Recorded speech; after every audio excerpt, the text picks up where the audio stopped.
Welcome to our YouTube channel Dream Dynamic. We often hear that it's good to be kind and generous, putting others before ourselves. But do people ever tell us about the risks of being too kind and compassionate? Not everyone returns the kindness we show, and many generous folks end up giving away a lot of their money and energy without much thought. Can being too generous be harmful, even risking your well-being? You might be surprised by the unexpected downsides of kindness. Today, I'll share 8 things that can happen when you're too good and introduce 4 Zen strategies to protect yourself from being taken advantage of. Let's begin with the first one. Number 1. Your priorities might get ignored. Zen masters who focus on living wisely say it's important to set boundaries and take care of your own responsibilities. This helps you keep a healthy balance in your life and not lose yourself by always helping others. If you're always putting other people's needs before your own, you might be avoiding something inside you that's causing you pain and fear. Think about how you feel when you spend weekends alone or come home without anyone waiting for you. If you're doing these things to escape from yourself, it's going to be tough. You'll eventually have to face your inner self. And in the meantime, your mood will get worse as you ignore your own priorities to take care of others. Taking care of yourself is really important for your well-being. Before you help others, make sure you're happy and well cared for. It's like enjoying a chocolate before giving one to someone else, or cleaning your own house before offering to clean a friend's and enjoying some relaxation time. Remember, you should come first before everything else. Number 2. When you're always giving things to people, they might start to expect it from you. According to Zen masters, it's important to remember that true worth comes from doing the right thing and being sensible, not just doing what others want. Giving in a balanced way and not overdoing it helps you stay in control of your actions and protects your emotional well-being. People tend to get used to routines and habits. So if you keep giving all the time, the people receiving your generosity might start expecting it all the time. This could make them rely on you too much and neglect their own responsibilities because they know you'll always be there to help. The main issue here is not recognizing your own worth. If you don't value yourself, it's unlikely that someone else will remind you to do so. Don't expect others you're helping to act like supportive friends, because they might be more focused on their own needs. Remember, this could negatively affect their own lives. Number 3. Unrealistic expectations. Zen philosophy teaches us to accept things as they are, and not tie our happiness to how others behave. When you give without expecting too much in return, you avoid disappointment and practice emotional detachment, which can lead to greater peace of mind. It can be tough for us to be completely selfless when we're generous. Whether we realize it or not, when we give a lot, we often expect others to do the same in return. But when we need help with something important, we've trained people to rely on us so much that they assume we can handle everything, especially our own responsibilities. Because otherwise, why would we be taking on theirs? The truth is, your hope for reciprocity won't always be met, and what you'll experience is likely to be a mix of bad moods, fatigue, frustration, and disappointment. However, if we approach this situation with a dispassionate view, we'll realize that people aren't letting us down. They're just doing what we should also be doing, taking care of their own responsibilities. Number 4. If you don't stand up for yourself and set boundaries, people might see you as weak. Being strong on the inside and having self-control is important. When you have boundaries and self-discipline, others will respect you instead of thinking you're weak. If you help others too much without setting limits, they might start treating you like someone who will always do their work. It might seem strange, But not setting boundaries can make people think you're weak, not strong. They may rely on you to do their work because they know you won't say no.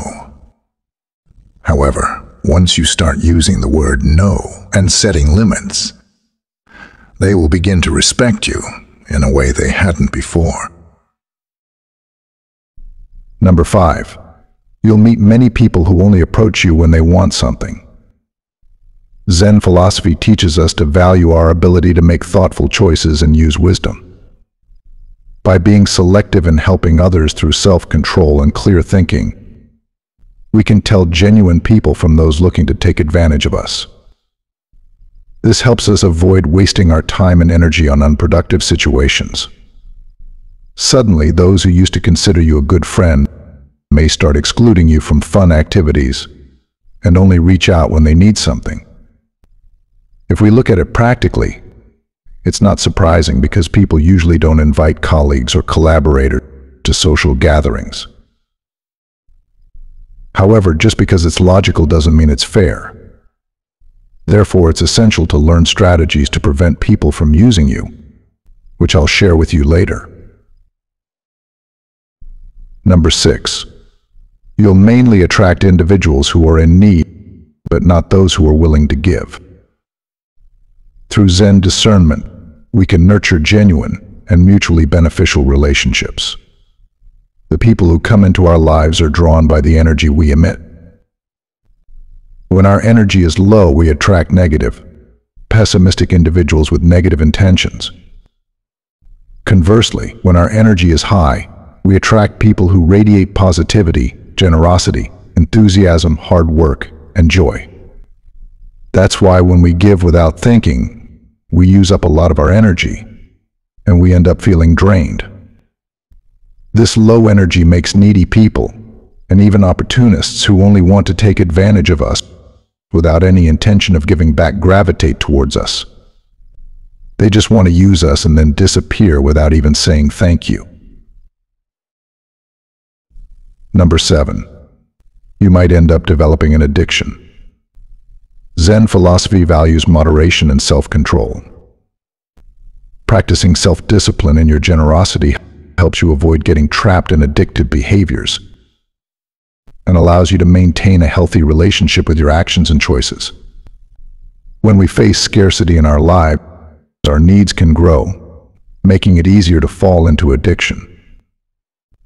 One day, someone close to you might notice that you're drinking too much, not necessarily water, eating excessively, or gambling too much. Listen carefully to what someone who cares about you says. Your initial reaction might be to get angry and deny having any problems. However, this is a common reaction among people who are so caught up in their own issues that they can't see their own problems. Always remember that people who care about you only want what's best for you. Take their observations seriously because they are trying to help you avoid falling further and move forward. Number 8. When you're too showy or draw too much attention to yourself, people might start to wonder what you're up to. Zen philosophy teaches us to do the right thing, even if others don't understand or approve.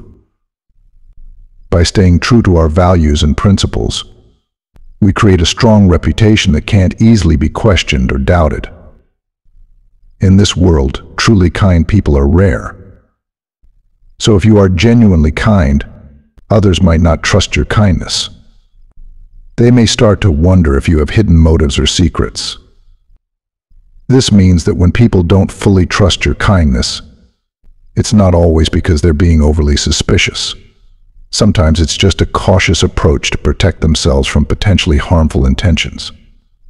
So it's important to be careful when dealing with overly enthusiastic individuals and consider whether their help is genuinely helpful. Let's talk about how to stop people from taking advantage of you. Here's the first strategy. Strategy 1.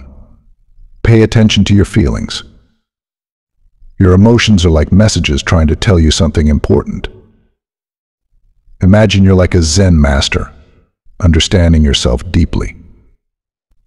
When When you help others, pay close attention to how it makes you feel. If helping others makes you feel really good, like you're walking on clouds, that's great. But if it leaves you feeling overwhelmed, drained, angry, or used, that's a sign you need to listen to your feelings. You shouldn't feel this way when you're helping unless it's really necessary and important. So don't ignore those uncomfortable feelings. They're trying to tell you something about how helping others is affecting you. Strategy 2. Don't hesitate to say no. Think of your time and energy as precious resources. If you feel overwhelmed or someone asks for too much, it's okay to say no. This empowers you to take control of your life. Even though saying no might feel negative, it's necessary. If you always say yes, you'll end up with a stressful and negative life. Practice saying no in front of a mirror. Remind yourself it's crucial to protect your time and avoid unnecessary stress. Strategy 3. Make time for yourself. Embrace the Zen practice of self-discipline and self-respect. Schedule moments for activities you love, such as yoga, drawing, or listening to music with a cup of tea. Complete your responsibilities promptly so you can do these things regularly. If someone requests your time during your me time, they should honor it. Politely decline and cherish your personal time. You can offer assistance another time, but emphasize that your free time is precious and limited because you need it for yourself. Strategy 4. Stay away from energy-draining people. Recognize which relationships benefit you and which don't. Avoid people who always bring you down and don't contribute positively.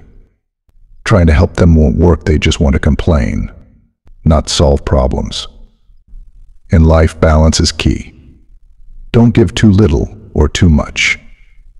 Find the middle ground. Remember, it's okay to say no, especially when it's important for your well-being. These tips can help you apply Zen wisdom in your life. These strategies teach us that being kind and generous is good, but it can have challenges. When we always prioritize others over ourselves, we may neglect our own needs and well-being. People might come to expect our help all the time, which can lead to them relying on us excessively. If we don't set boundaries, others might see us as weak and take advantage of our kindness. Some people may only approach us when they need something, not valuing us otherwise. To protect ourselves, we should listen to our feelings and say no when necessary. It's important to make time for activities that bring us joy and relaxation, like hobbies or self-care routines. These practices help maintain a healthy balance between helping others and taking care of ourselves. Ensuring our kindness is sustainable and doesn't lead to burnout